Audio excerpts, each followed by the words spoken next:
Buongiorno, buonasera, benvenuti amici, welcome my friends. My name is Vincenzo and welcome to my channel, Fountain Pen Therapy. It is therapy at its best, folks. For those of you who have been following my recent adventures, including my summer vacation, you know full well that I went on a complete and utter ridiculous, some people would say, Grail pen odyssey. That formed part of my summer vacation. I took a cruise to Europe, visited several countries, but in particular, I visited Italy.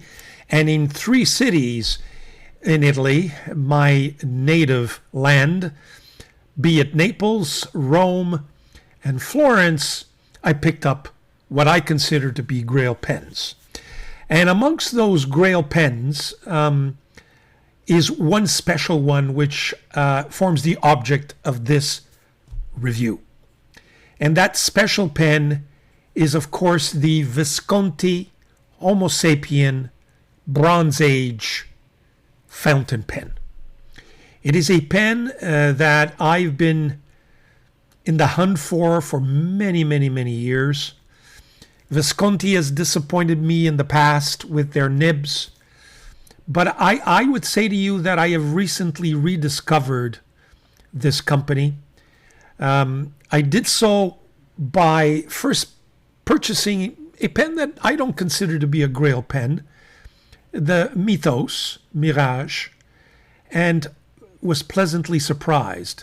It led me to take out several other pens, the Rembrandts and the Van Goghs that I had in my collection, and took a closer look at those nibs that seriously disappointed me in the past. And I've got to tell you, I gave him a chance. And when I was in Italy, I said to myself, if I've got to get this Visconti Homo Sapiens, it's got to be in Italy. And that's exactly what I did. Folks, I purchased the pen. For those of you who did not follow my summer vacation in my 3-part series, I purchased this pen at Novelli, a very beautiful store, fountain pen store in Rome. And I'll get into that in a little more detail in just a few minutes. But to me, this is a beautiful pen, folks. It has satisfied one of my cravings. It has not disappointed me in any way, shape, or form. So, spoilers alert, this review will not be a review where I will surprise you or where I will,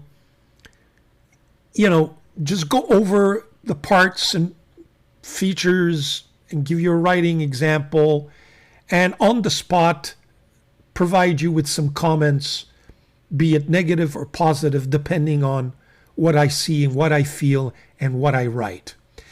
I can tell you that I love this pen.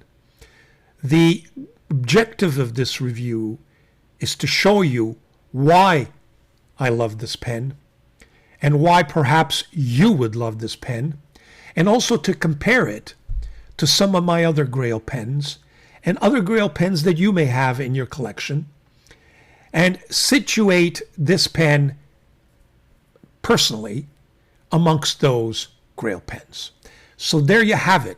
I think it's going to be an interesting review, a little bit different from what you're used to. So stay tuned, folks. Here is the Visconti Homo Sapiens Bronze Age.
Well, I think that one cannot speak of Visconti, and in particular this GRAIL pen, Visconti Homo Sapiens Bronze Age, without at least taking a brief look at the history of Visconti, a history that I've ignored until recently, until I purchased this beautiful pen. Now, as you all know, Visconti is an Italian manufacturing company of not only fountain pens, of luxury goods. It was founded in 1988 in Florence by Dante Del Vecchio and Luigi Poli, who were in their own right collectors of fountain pens. The company over the years is famous for using different types of materials, be they celluloid, be they ivory, titanium, gold, diamond, ebonite, all kinds of acrylic fibers and resins. Visconti's handmade fountain pens have been recognized for their quality and fine craft internationally. Its line of products have changed over time, with several collections released since the company's inception. And it is it has some low budget pens, but generally speaking, the pens are of high quality and the price tags that go with it. The first collection launched by Visconti was the Classic, a pen made of celluloid which would be used for several collections in successive years. The success of this pen encouraged the company's founders to release a new limited edition of 100 pieces, the Urushi, made of ebonite and decorated with Japanese lacquerware techniques. During the 1980s, Visconti developed a high vacuum power filler in 1993, the Travel Inkwell in 1997, and the double reservoir filling system in 1998, which consisted of a double reservoir refilling system to prevent leakage. By 2008, the company had 25 employees who made its pens by hand. In 2009, Visconti reached a deal with Coles of London, actually based in North Carolina, whereby Coles became the official distributor of Visconti products in the United States. Together, both companies launched a range of new products, including the Rembrandt Collection, Opera Masters, the Homo Sapiens Collection, the Divina Royal Range Collection, and the limited edition Templari. By 2012, Visconti had exposed its products to more than 50 countries around the world, with 50,000 pens sold by year. Dante Del Vecchio left Visconti in 2016 due to a conflict with his business partner, and later became chief pen designer at Pineider, another Italian Florentian fountain pen manufacturer. So that, in essence, sums up the history of Visconti and where it's been very briefly over the last several decades. Now, what I propose to do next is to take a closer look at the gem that I have in my hands, which is the Visconti Homo Sapiens Bronze Age. Okay, so first and foremost, here is the box. And I was, as I mentioned in my video on Florence or in Rome, where I visited the Novelli store, which is the store where I purchased this particular pen and others. I was a little bit surprised at the simplicity of the box that this gorgeous pen came in. I thought it would be presented with a lot more fanfare, but it isn't. The box is fairly simple, classic, and elegant. We'll get to this little booklet in a second. There's kind of this felt leather material, and the pen is there. It's just lying there, of course. There's nothing else that comes with this pen, at least not mine.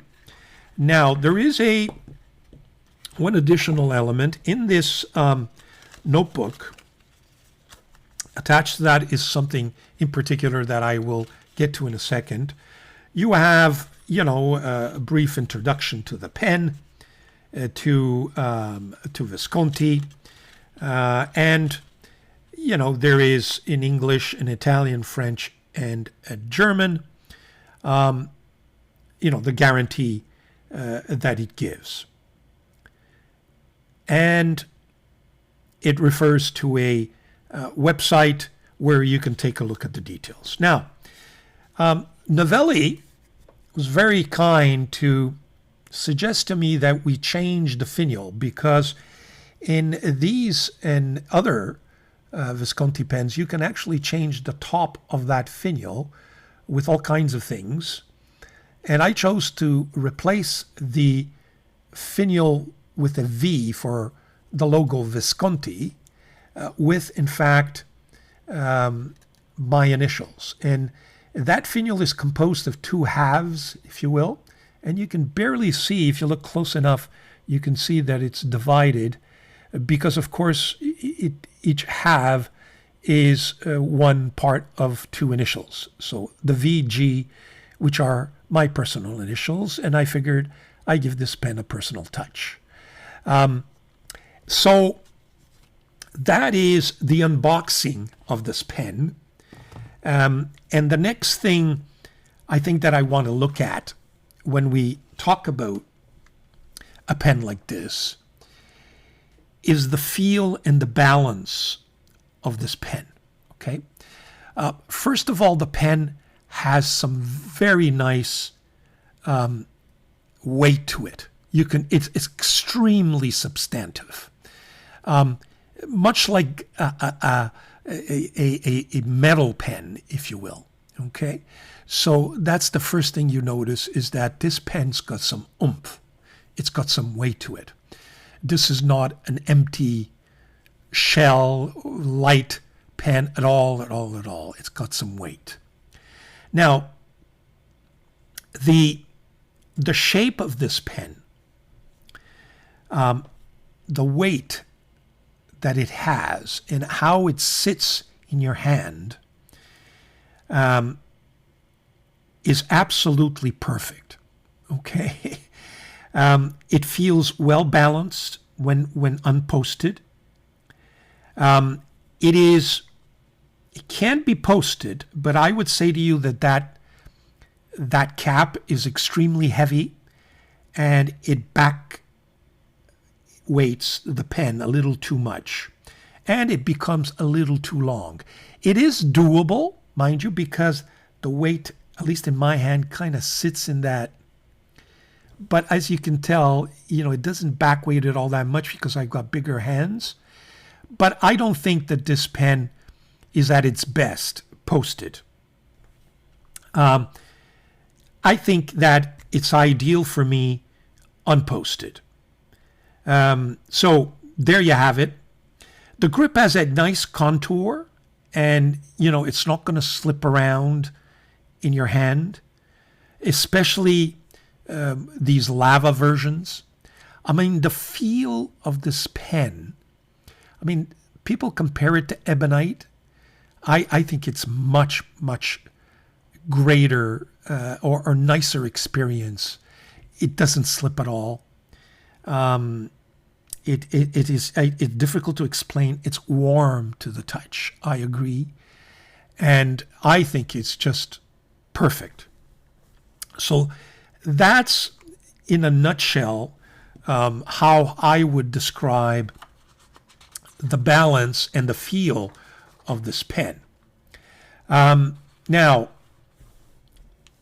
some people may not like the chunkiness of those, well, I guess they're threads for that locking system that I'm going to get into a second. I don't mind it. In fact, I think I can write with this pen whether or not my fingers are on that locking thread system or further down on the finial. Now, it's chunkier if you hold it up here, obviously, but this is not something that will cut into your fingers, or personally, it doesn't, I really don't mind it. So, and of course, the trade-off is that rather than spin this cap once, twice, and God forbid 3 times, this thing spins, 1/5 of a rotation, if that, and opens up. So that's the trade-off that you get with this special hook-safe lock system, as they call it. Now, the filling system, and I filled this pen, so, but I can demonstrate it to you, and if I make a mess, you'll forgive me. In fact, we will put some cloth underneath here, just in case. You can tell it is and let me just pull that. Okay. It's a power filler, or, they like to call it power filler, but it's in essence a vacuum filler. And, it, as many vacuum fillers, it holds a large amount of ink capacity, and it's fantastic, especially when you're transporting this pen or going on vacation, for example. You'll get plenty of ink in this pen. So let me just put it back in slowly. And there he is. It kind of burped a little bit, but no ink was spilled.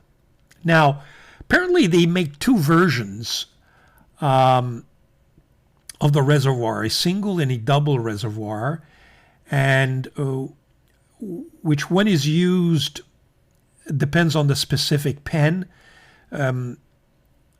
So it's important that when you choose the Homo Sapiens model that you look at that. This particular model as a single reservoir power filler vacuum system, and it is what appears apparently in some of the classic variations like this Bronze Age or the Dark Age, and it has a 1.5 milliliter ink capacity.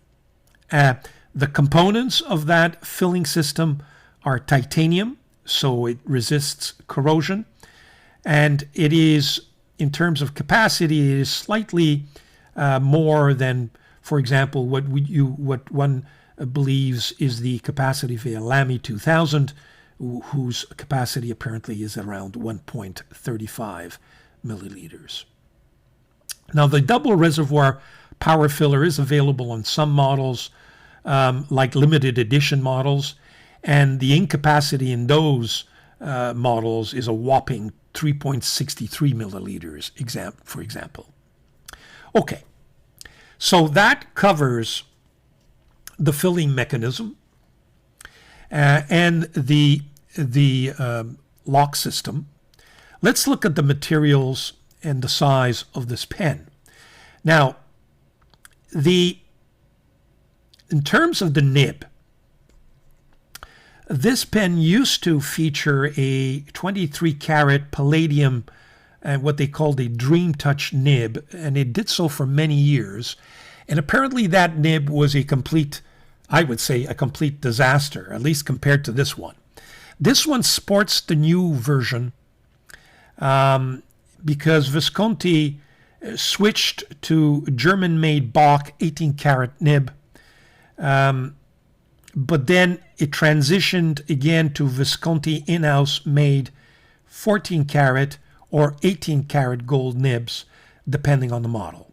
This particular nib is an 18 karat, very soon in the writing sample. Now, what else can we say about the design details of this pen? First of all, it's got that beautiful clip, which is modeled after the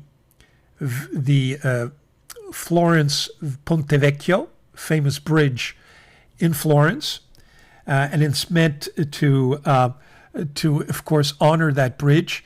It has a spring clip, which is a great feature. So it's easy to grab the clip, put it into your pocket, and just let it go. The center band is engraved with the words Homo Sapiens, but it's an actual engraving. It's etched in there, if you will. as you can see, and it has two black engraved lines, if you will. Very nice touch. The logo, the Visconti logo, normally we've looked at that, normally is on the finial, but I've replaced it with my initials. Now, they say that sometimes that logo kind of spins, but mine doesn't. Now that I've got these two halves to form my initials, this finial is pretty static to me. So now the feed is also very nice. As you can see, the feed also shapes into a V for the Visconti. So even the feed is special, folks. It forms, in fact, that distinctive Visconti V. And it's distinctive to their brand, I would say. I've never seen one similar in other models or other brands. Now, the plating on the trim varies depending on, the variation of models, but mine is a rose gold, and to give it that kind of bronzish look, if you will. So very, very, very nice, I got to tell you. And the more I hold this pen, the warmer it gets. It really does get warm, folks. It really does. Just very briefly, I think it's important that when we look at this pen and the material of this pen, that I actually show you the pores. You see the pores in that material? So it's there. It's actually there. This is lava rock combination with resin, and you can see. And, after I've only owned this pen for a month, and you can start to see a little bit of the, the aging, if you will, in the Bronze Age character of this pen, which is very nice. It gives it some character, in my view. A closer look at those two halves. I wanted to show you that. The VG, how they're formed. How the Homo Sapiens is really deeply engraved in that center band, along with those two black bands, if you will. As far as the nib is concerned, I also wanted to give you a closer look at this beautiful V-shaped feed, very unique, and a very nice nib, 18 karat. You can see that it's fine. It's got the Visconti name along with some design there. It's a beautiful nib. You see how pointy it is. Really, really nice. It's got that breather hole, which is kind of half a circle, half a moon. Very nice. I thought I'd show you that in greater detail. Not try to take this pen apart yet. I figure before I do anything stupid and break it, I'd use it a little bit. There's that special lock system as well. So there you have it. I thought I wanted to show you the pen and give you a closer look. Okay, there it is. Now, what I propose to do next is to take a look at a writing sample, and perhaps at the same time we can do some comparisons with other GRAIL pens, and I can give you an idea, if you will, of where I situate this pen in my collection, and specifically in my GRAIL pen collection. I'm using a new system for my writing sample just because of the special nature of this pen, and I'm just wondering if it'll come out a little bit better for you. But I mean, this pen actually writes so beautifully.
I think that gives you a better idea. I want it to be quiet as well, just so it just performs so well.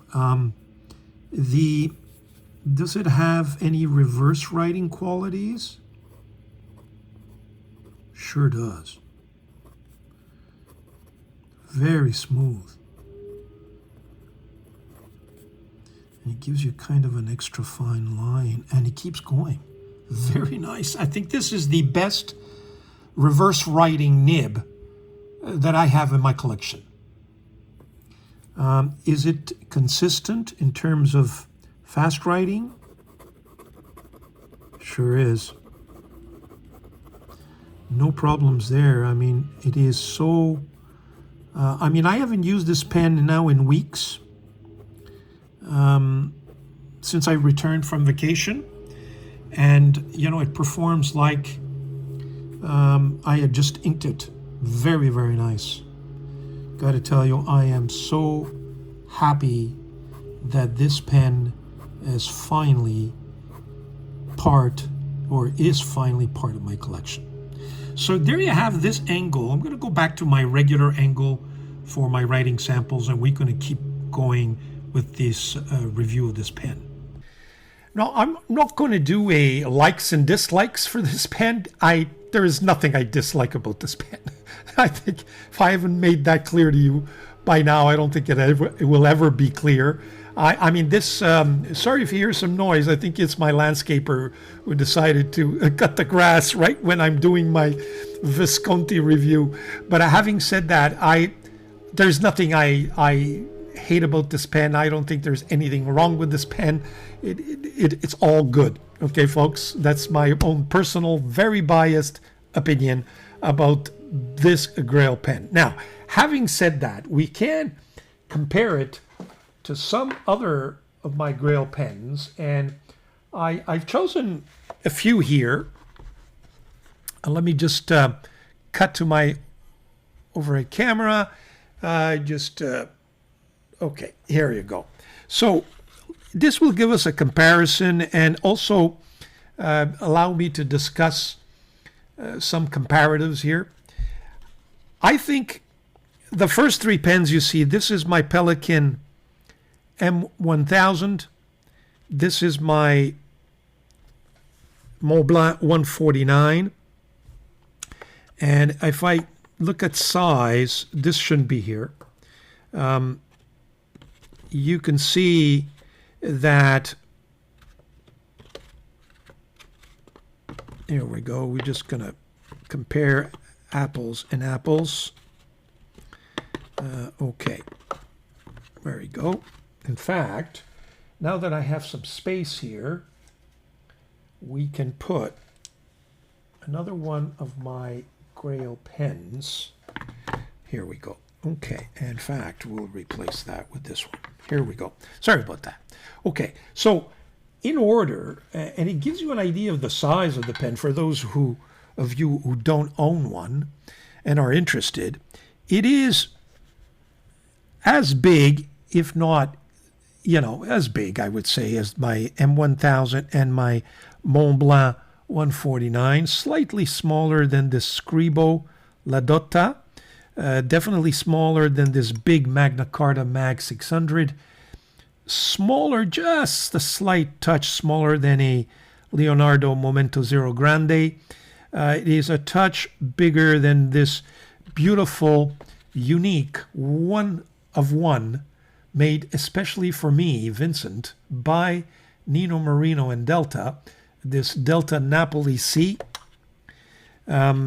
Just slightly bigger than my Lex Delta Lex Black, bigger than my Legrand Mont Blanc, which is kind of a 146 size or slightly bigger, and probably just as big as my Omas Ogaiva. There you have it. And if I'm going to include the DV2, the Dolce Vita, you could see that it's, along the same lines. This is not the oversize, okay? This is the Delta DV2, if you will, or 2.0, okay? So there you have it in terms of size. That, I think, gives you a fairly good comparative. Now, I have more pens that I consider GRAIL, and we'll get to whether or not it beats any of them. This is a kind of another tier of my GRAIL pens, and there are reasons why I consider these pens GRAIL. This is, some people would say the Pilot A23 is GRAIL or should be GRAIL. You can see it's slightly smaller. These are two beautiful vintage Waterman 52 and 52 and a half that I own. Obviously smaller than those. This is the Amalfi Magnifica Original Delta, which, by the way, Pen Goulet has released or has got a few redone modern versions, not the same nib, but they have some for sale. This is my Aurora 88. This is my Aurora Optima. This is the Mayora Ultra Gaiva. This is the Gioia Partenope. This is a Omas Vintage Extra. And this is a Santini 18 karat nibbed pen. So there you have it. Now, in terms of comparisons, okay, I'm not going to uncap it and cap it because it doesn't cap very nicely in my view, but we can compare it, and I think I'm going to, I think that the three pens that it rivals is these three. And let me remove those from the picture. So this is my Montblanc 149, just because everybody raves about it, okay? It may be overrated, but it's a beautiful pen. And that is my Pelican. Now, that's a tough go, folks. But there you have it. Let me just close up on those nibs. Definitely the nibs of these two overpower, at least in size, the Delta. But whatever, this is, high quality plastic, let's face it, okay? You can't compare it to the lava based and the trimmings that this has. The Pelican, is a gorgeous pen, and I've, pronounced it my best GRAIL pen, and I did so before I purchased my Homo Sapien. Now, in terms of these two pens and the feel, because I think these two beat the 149. So we've kind of eliminated all of them. I think the two contenders so far are these two. And, when I write with this pen,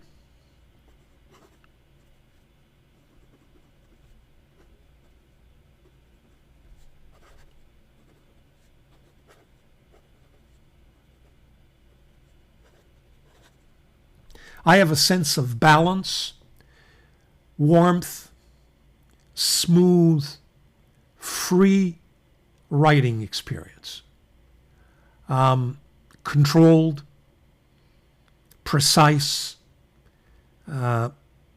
refined, and I'll add the words emotional, but that's subjective. When I write with this beautiful pen,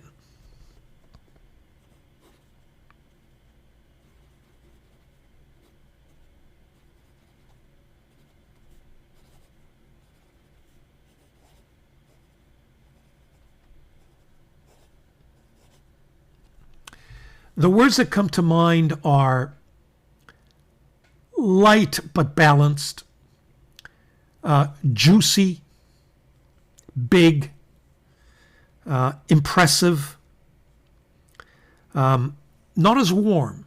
I've got to tell you, the feel is not as warm. The difference between these two pens is that this pen writes on its own.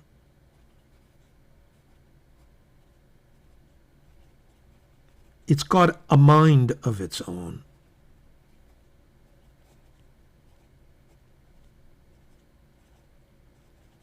It, in my view, is intimidating. The softness on this nib is uncontrollable.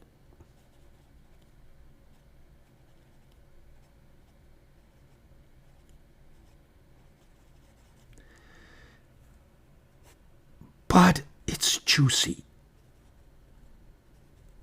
and wet. Now, part of that is because I chose a medium nib, okay? Whereas the Visconti is refined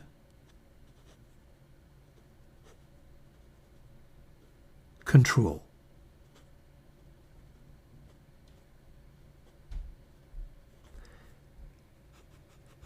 It's fine. But I would say even the medium of this nib would probably give me the same result. So, you know, it depends on your taste. Do you like a juicy, wet, smooth as butter? Or do you like a little bit of feedback and this refined control in your writing experience? I think personally that, now in all fairness, let's take a look at the Mont Blanc to see what kind of writing experience it gives us.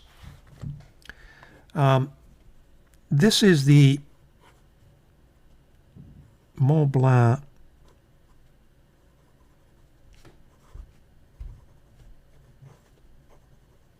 Now, in fairness, I haven't written with this pen in a while, so there is a little bit of skipping, but it usually doesn't, okay? This pen or this nib kind of drags a little bit. You know, it kind of, I've got to kind of push it along. So it's nice. It gives me some feedback, but I got to push this pen to do what it needs to do. Just a little more, a lot more than my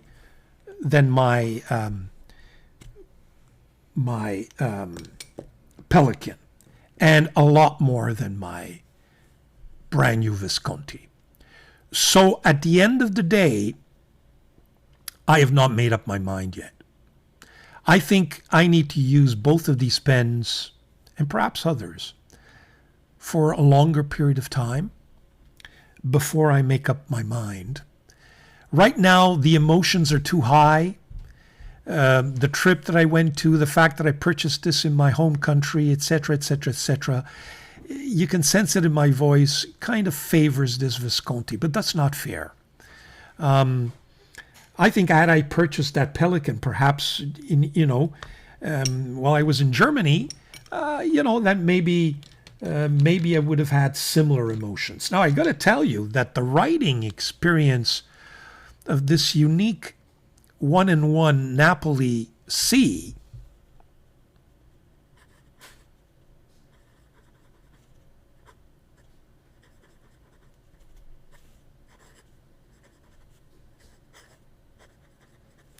with that beautiful nib that Nino Marino's son put together for me with that original Delta nib, is in between these pens. This thing writes so beautifully, okay? But it's got a little more tooth. But I don't have to push it like my Mont Blanc. My Mont Blanc seems like I need to kind of get it going, So in terms of race cars, this thing is an uncontrollable, huge engine, okay? My Visconti is a refined Ferrari, if you will. And my brand new one-on-one Napoli C, okay, is, a convertible Mustang. There you go. Okay, it's the sea. It's driving on the coast of Naples. How can I describe that? That's what it is. And I got to tell you that right now, and we'll end it at that. Those are I would say my favorite pens in my collection for the time being are these four right now. Two of them probably pushed by emotion, but there they are. These, for the time being, I would say to you, are indeed the four pens that I will be enjoying for some time. Pen as a whole. Now, having said that, and I'll conclude, if I have to look at enjoyable nibs, fun nibs, then this thing, and it's burped a little bit, so let me just clean it off before I dirty all of my fingers. This mag, okay, I haven't written with it in a while. This mag 600 from Magna Carta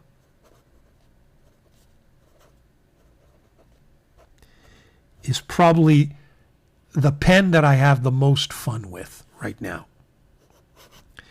It is a joy to write with, and a very unique writing experience. So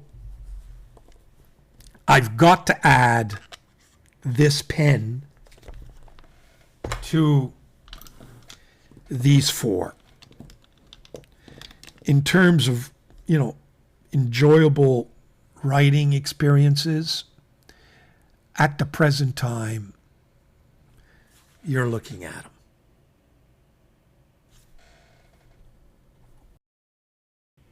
Now, having said that, let's go back down to my 5 pens. These are the great ones for me right now. For the reasons that I've indicated to you just a few seconds ago. But there is a slot here that's missing. Now, I'm going to put this pen there just because it's the baby sister of the pen that I'm hunting for. And it's nothing even close to it. This is the new Dolce Vita DV2. It is not the oversized DV2. It's the Dolce Vita DV2. I need to replace that one with a Dolce Vita oversize original, with the original box, the original nib. I know, and Nino Marino has confirmed it to me, that the present Delta oversize pen that Delta is manufacturing as we speak is exactly the same thing as the original, except for the nib. Okay? I know that.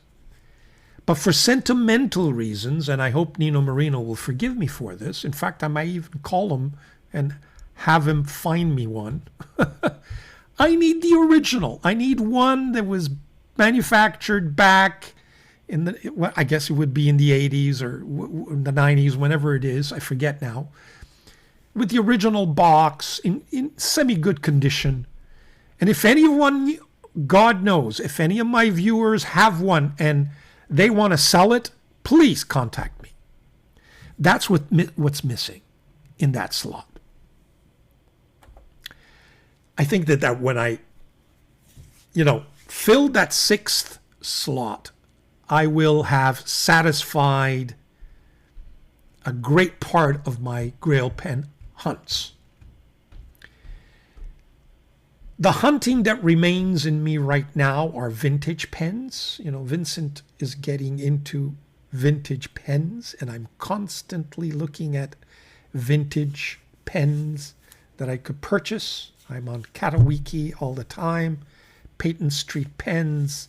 I'm hoping that I can get my hands on a Waterman Red Ripple. Hemingway's got one. That's the pen I want. I heard so many nice things about it. There is a couple of other pens that are intriguing me, but vintage. The Conid bulk filler is tempting me, but I'm listening to Shaq, and just because of that beautiful flex nib. We've got some Gravitas pens there that with the flex nibs that might be interesting, but they don't come close to the 6 that I will have if I fulfill my Delta dream sometime soon. So there you have it, folks. I just thought I'd throw that in, make this review a little more pizzazzy or a little more interesting. I hope you enjoyed that. Needless to say, my Visconti has a special place in my heart. It will forever have a special place in my heart. Grazie Visconti. Grazie Visconti. And grazie Novelli from Rome. Thank you very much, folks, for being patient with me, for my rambling on. But stay tuned. Enjoy your pens, whatever they may be. Get some fountain pen therapy out of them. I know I am. I'm back to the grind, I can tell you, and these pens have provided me all of the joy that I need to make sure that my grind gets done, as they say. So folks, stay tuned, have a great week, and please subscribe. If you like this video, let me know. It helps. Grazie molto, arrivederci, e fate i bravi ragazzi, fate i bravi.